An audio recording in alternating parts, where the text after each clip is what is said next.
You're listening to the Get Out and Drive podcast with John, Custom Car Nerd Meyer, and Jason, Old Car Guy Carr. We'll be bringing you gearheads everything you never wanted to know about cars and why they should be on the road and not in your garage. Are you ready to get out and drive? All right, welcome to the Get Out and Drive podcast. I am John, Custom Car Nerd Meyer. And I am Jason, Old Car Guy Carr. And sneaking in from the shadows, Grant Thome. Straight six man. Straight six man. And we are on the eastbound direction of the Kansas to Canada trip 2024. Sponsored by AMD Auto Metal Direct. Auto Metal Direct. All of your panels you need for your restoration. Absolutely. So we are doing a first for the Get Out Drive podcast, first in history, and that we are literally getting out and driving right now. Yes. I-80 eastbound Pennsylvania, and we're recording a podcast. That's where the wind noise comes in. We're in a square body Suburban. So if you guys have not been following my social media, then you'll be missing out on the fact that I just recently bought a 1990 Chevy Suburban Silverado package, two-wheel drive, and in Wichita, Kansas. So I flew in, picked up the vehicle, and immediately turned around and headed east. And we are on day 3 of that road trip. Grant joined me in Wichita and has been a part of this trip until yesterday when we picked up John in St. Louis. And here we are. It's been a great trip so far, guys. What do you think? I think it's been awesome. I mean, we stopped at a couple different places. We just met up with Allie. We were at Summit. And, Yeah. I thought that was pretty cool. And I appreciate, Jason, you crafting this itinerary that made it super convenient because my house where I was born, Wichita, Kansas, and then my house where I live, and then where John lives and works, was literally on the route. Or route. The route? It's a route. It's a route? Yeah. So we've had this conversation before. Route? Yeah, so the whole point of it was to make a trip out of it. And I invited John and Grant to join me for a couple of reasons. One is the camaraderie. The fact that we don't get together very often in person because we all live in different corners. And so just like last year when we did the Georgia trip to C10s in the city, yep. We were able to get together for a podcast then. This one's a little clearer than that last podcast that we recorded. So. We did get to stop in St. Louis, and we saw B. Cuda 69. We saw our sound guy. We did, yeah. And so I wanted to make sure that I met Paul because, again, we see each other all the time when we're recording podcasts on Zoom meetings, but we never really met face-to-face. So this was a first. And being able to meet Paul, and of course I saw Joanne again, who is our chaos coordinator, just being able to meet people. And that's kind of what this trip was about, too, is being able to meet a few people. We need to go back to the beginning of this road trip, Grant. An ongoing joke is road quality. Yeah. So we started in Kansas. I forget the interstate number. So I-35, the Kansas Turnpike, as you would call it. And so I explained to Jason, well, be prepared. It is a toll road, and I'll catch it. It's my home state. I'll post you. No big deal. He's like, well, how much are we talking? Like $1.06? Oh, no. No, on the Kansas Turnpike. So I said, but as much as we all hate taxes, I hate taxes. This particular voluntary tax, it is excessive. However, they do a stellar job making sure that surface is, in the wintertime, it's the first thing that's plowed. And Jason? So I just wanted to jump in there to say that we are well in. We're almost 900 miles into this trip so far, and it was by far the best highway we drove on. And looking back, the $10 we paid for that toll, well worth it. Well worth it. I'd have paid $10 per state. I'd have paid more than that to have better quality roads. So you're saying Indiana owes us money? Indiana owes us about $300 in wheel dents. That is true. That should be also on the table. I think, John, you bring up a good point. There should be cash back for shitty roads. And when you said, I got to go back to the beginning, I thought you were going to go back to our first anecdote because you were just talking about meeting people. We can go there.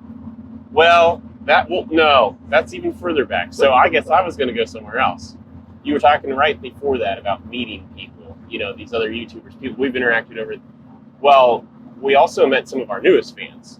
When we rolled into town where I live, Tonganoxie, Kansas, USA, we rolled into an O'Reilly's to help fill out your bucket of goodies that we have in the back seat here, the very back, because you can only fly with so much. So that's right. So actually, let's start there. What lessons did you learn flying in with trying to create a tool set for this 1,990-mile journey? I learned that there is a limit to the size of anything you can bring, tools that you want to bring with you. And as a carry-on. As a carry-on. Right. So if I wanted to check my bag, I could have brought some of those tools, but I didn't want to pay $54 extra for my plane ticket to carry on that luggage. So I had to relinquish a couple pieces. Luckily, my brother-in-law was still in the parking lot of the airport. He came in and grabbed those. So we were limited on tools. We pulled into this O'Reilly's, and let me set the scene. You guys know what meerkats are? I do. I've seen Timon and Pumbaa. Right. So when they see or hear something, it's like their heads come up like this, yes. and they're like searching left and right. Right. We pulled in there in this Chevy Suburban, and 3 heads appeared in the window, like meerkats, and they were like, "Oh wow, look at that thing!"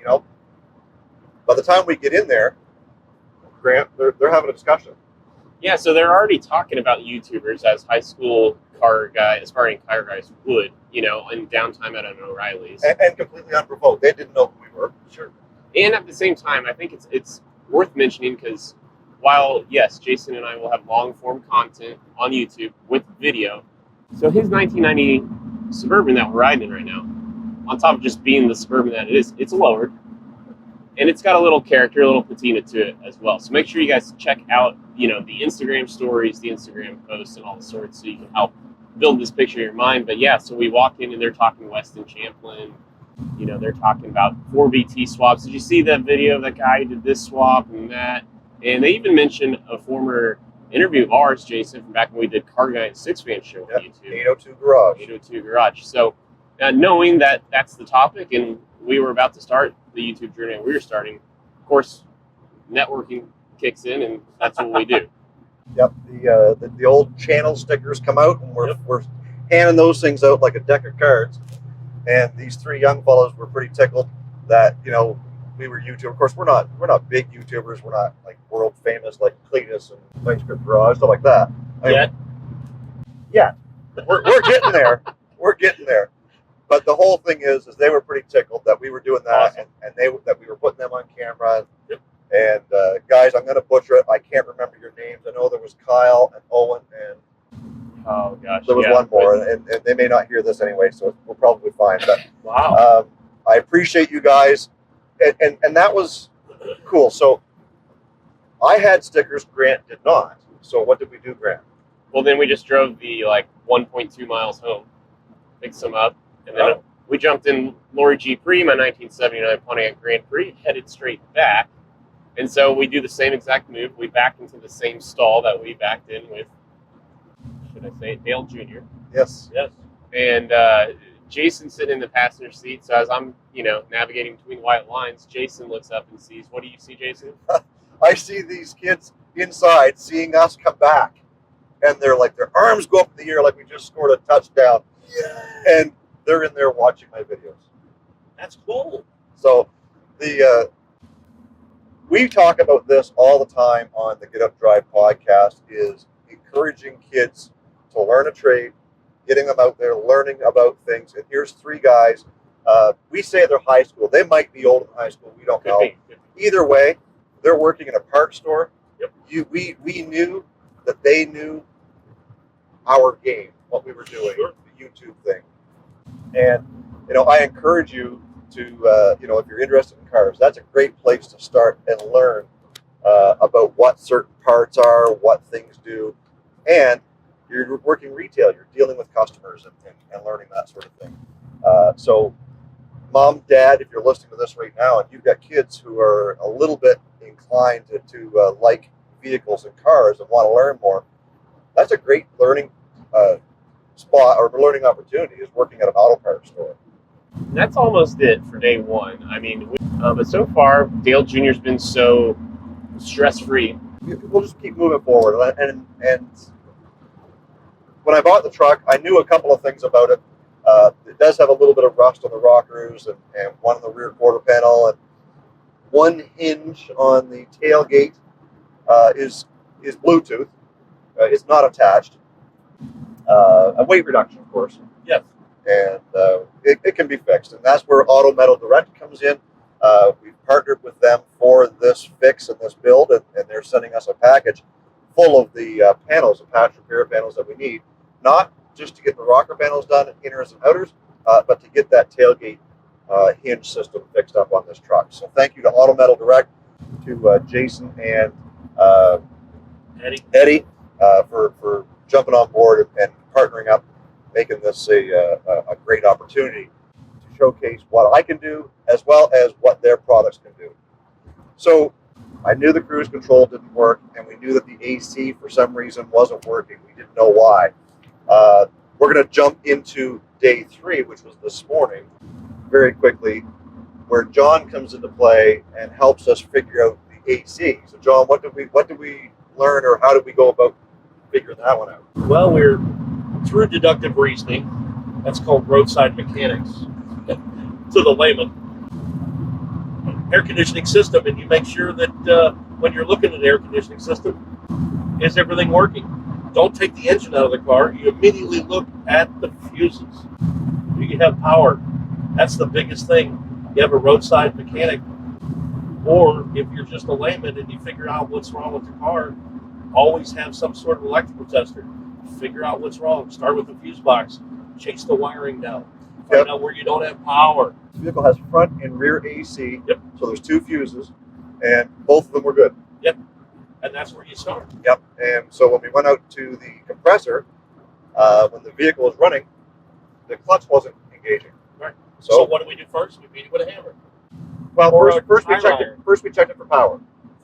We did first check Yeah, it and for power. there was nothing. And then after there was no power, we asked it very Politely with a tire iron. with a tire iron if it could provide power. And that test was negative. Negative. So we move on to the high side switch on the dryer, and that provided no power. So we pulled the switch off. You've got power at the incoming on the switch. Yep. You jump the switch, and the compressor Kicks on. Compressor kicks on. That is just roadside mechanics. Yep. And long story short, when everything was all said and done, we pumped 1 big can of refrigerant in it and 2 smaller cans. Yep. It started blowing ice cold. The dryer was condensating the way it should, Oh yeah. and we have both of them going in here now, and it's comfortable. Yesterday it was quite muggy outside. We were driving with the windows down. We couldn't record a podcast. It was so windy. So we're doing it now. But now I'm actually chilly in here. I was It going to is. buy a coat at Summit. Yes, because it is cold. So let's go back to yesterday, day 2. We leave Kansas City, and we travel the 4-ish hours to St. Louis, Right. where we pick up John. Yep, you stopped at St. Louis Snow Cone, world headquarters, my catering company, and picked me up. And we headed east, and we stopped to see our sound engineer, Paul Meyer. And he had to stop at his neighbor's house. Yes, his neighbor. That guy had a 65 Chevelle. Dennis. Yes. And that thing was well equipped. It did. It had a blow-through centrifugal supercharger Yes, and it sounded and a big block. amazing. It did. It did. I think it even had an automatic transmission. I cannot comment on that. I believe it. I think That's the story. Or was it? it was the manual. Anyways, I don't remember. That's where I blacked out. so it was great to meet Paul and Dennis, and we left there and we went to grab a quick bite and hit the road. Yeah. We continued to head east where we had a date with Cletus McFarland. We went to Cletus and Carr. We went to Cletus and Carr's. Just Yes. so happens it was happening on Friday night. Yep. And Saturday, Yep. as we're recording this now. Yeah, that was a big deal. And they had the Crown Vic race.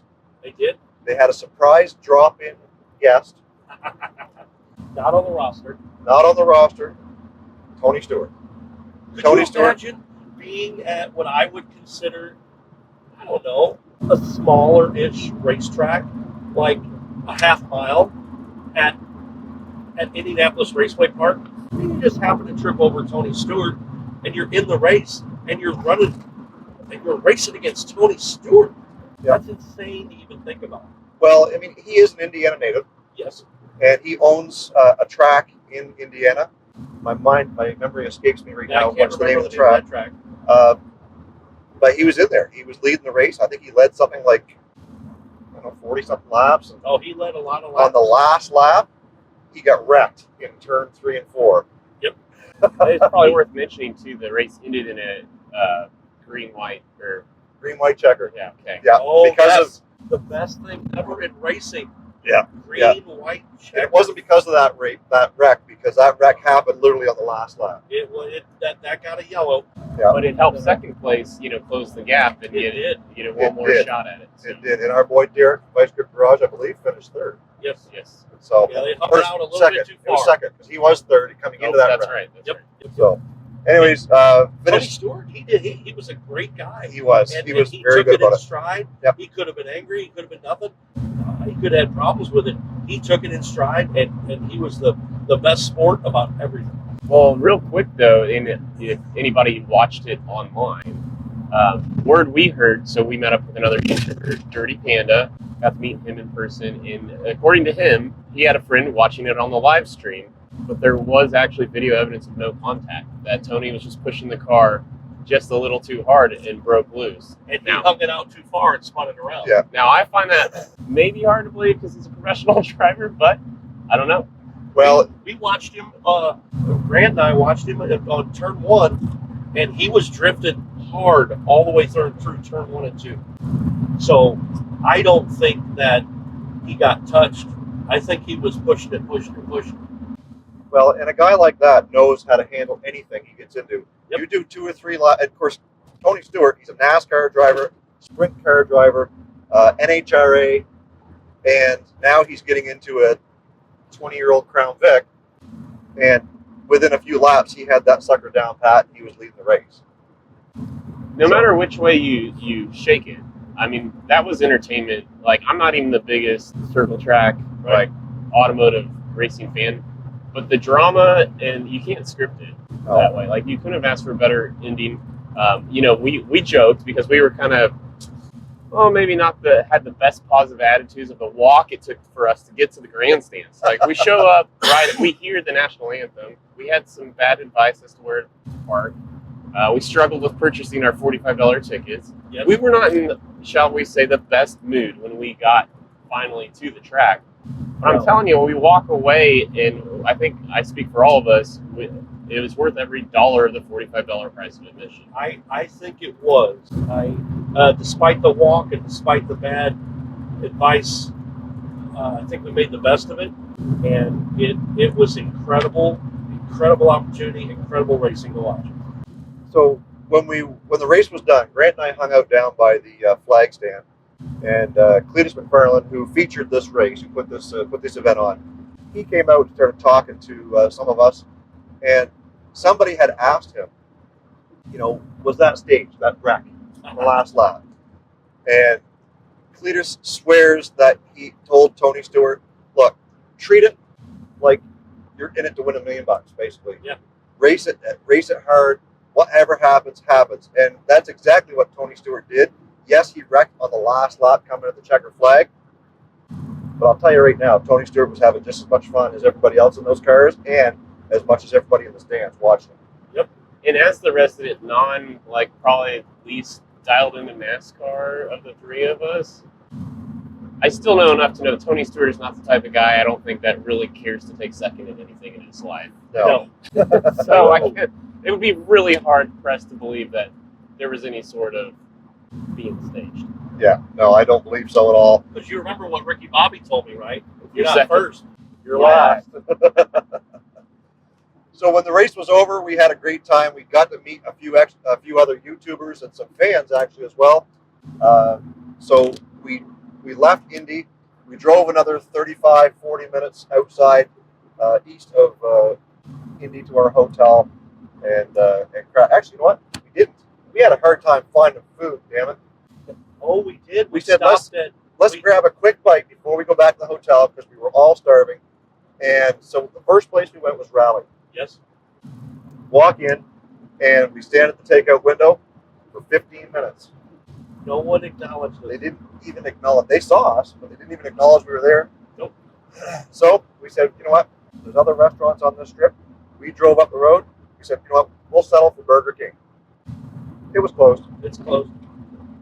And then we went back up and we saw this other place. And Grant, do you remember the name of the restaurant we ate at last I night? do not. I could probably find it if But- needed. They had burritos as big as your head. Yes. That and, was the giant sign. That's what drew me in. yeah, and that's exactly what it said on it. Yes. Burritos as big as your head. Anyways, it's a small family-owned business, I believe, and Authentic. very authentic. That was and awesome. and delicious. We hit Granted, the spot. we paid the price this morning. Yes. However, woke up early, headed over to Advanced Auto Parts, got the AC fixed, and we hit the road, destined to Summit Racing Oh, yeah. in Talmadge, Ohio. Which pretty much brings us up to the here and the now and what we see. But if you've never been to a Summit Racing, of course, I highly recommend the brick and mortar store experience. It's just something totally different. It's similar to, I've been to like a four-wheel parts store, but this is probably 4 times the size of at least the local ones we have in Kansas City. But yeah, great experience. Connected with some other fans as well.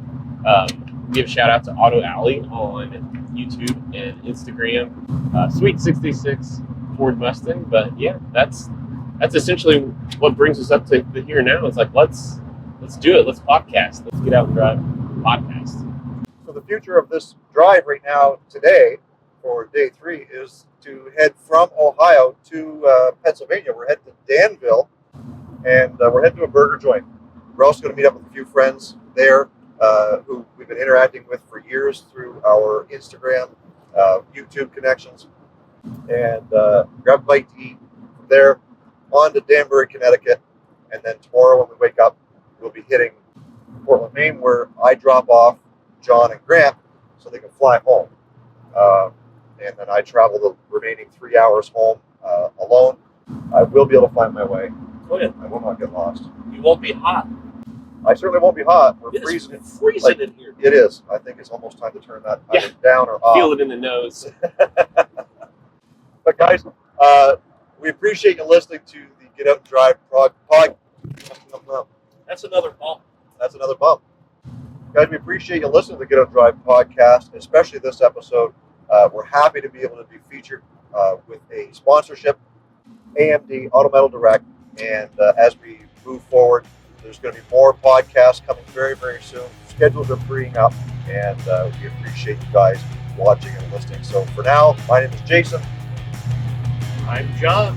And I'm Grant. We'll see you guys on the next podcast. Take care. Look, I know everyone wants to get out and drive, but it's been difficult with the price of gas lately. But get out and drive doesn't have to mean physically driving your ride. Get Out and Drive means sharing your auto repair skills with the next generation. Hashtag, what drives youth? Get out and drive means watching a classic road trip movie or something with a cool chase scene. Get Out and Drive means hosting a car show or a cruise. Get out and drive means working on that project car to get it ready to get out and drive. Get Out and Drive means get those toy cars, Hot Wheels, remote control cars, and die casts and burn up the pavement. Get out and drive means supporting organizations that help keep the automotive industry and hobby alive. What does Get Out and Drive mean to you? Let us know by leaving a message on our listener hotline. Just go to GetOutNDrive.com, scroll to the bottom of the page, and click the listener hotline button. Cruise on over to our website, GetOutNDrive.com, for all the info you never wanted to know about our podcast. Hit us up on our listener hotline, be the first to know what's happening, get industry news, and grab your Get Out and Drive merch. Connect with us on social media. Find us on Facebook, Instagram, and TikTok. Follow us on Twitter at GetOutNDrive Pod. What drives you?